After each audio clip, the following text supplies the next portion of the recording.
ما دیگه بسیار تلخ میاد. بچگاه که ما ببینید دیگه یک رنگ سیاه گشته. بسیار رنج میبرم خاطر دو تا بچه.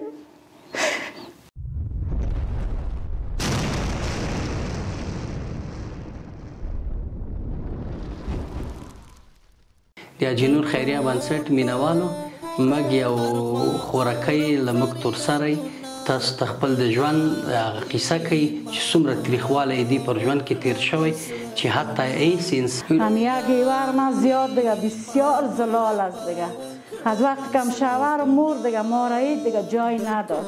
تو دیگه خلاص شدی از ما شوهر مور خلاص شدی دیگه مجبور شدم برام.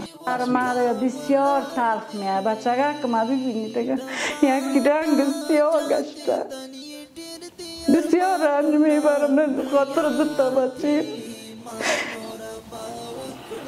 بیادران دم غم خود از کاکا خیلی خودش هیچ دقیقه ما نیست. هیچ نمیگه. لای ما رو بالا نمیکنه که همی تو همی مردک همی شوهر از ما یک دفعه بیایم یک پرسان ترک کنیم. هیچ دیگه بسیار سرم دو تا بچه ایم تلخ شب و روز چرت از همی هستم. آیا زندگی از یاد چی میشه؟ این آدمی یک دفعه مفت آدم میمرم. این بچه های کجا پیش پای خور باشه؟ هیچ کس بچه جوان نگاه نمیکنه. مکتب خواندین نخواندین؟ ما خودم نه می بچه کویم یکیش تا 8 خوانده و قصه‌ای لباس و چیزا نمیشه. 4 برو پلاستیک فروشی کوی هیچ نمیشه. خدا دگام بتیشانه بسیار رنج میبرم. هم دو تا بچه ما که میبینم مثل روزشان خراب دیگه بسیار سرم تلخ میآید.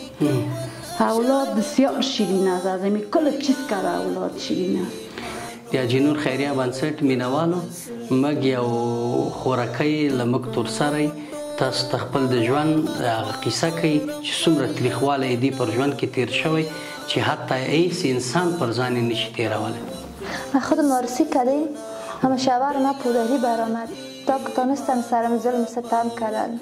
همه نان سرم قید کردن نان نمیدادن. به شوهرم تو گشنه در خانه مرا انداختن. دلت و کوه همیشه میکردن مرا. خسرم خوشیب همشان سرم میگفتن. بچه خرید چیز نمیگفتن. دیگه یک پودری بود دیگه. بسیار سرم ظلم ستم کردن بسیار زیاد. به شوهرم تو مرا گرفتن گشنه ماندن.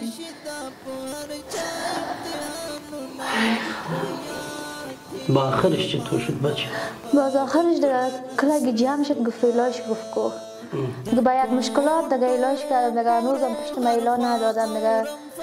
حالا ما میجم کامریم میجم رنج هستم پول پیسه هیچ چیز نداریم دیگه. سن بیادرای میبینم سن وضع خانه میبینم بسیار رنج میکشم دیگه. یکی خسته شدیم از زندگی.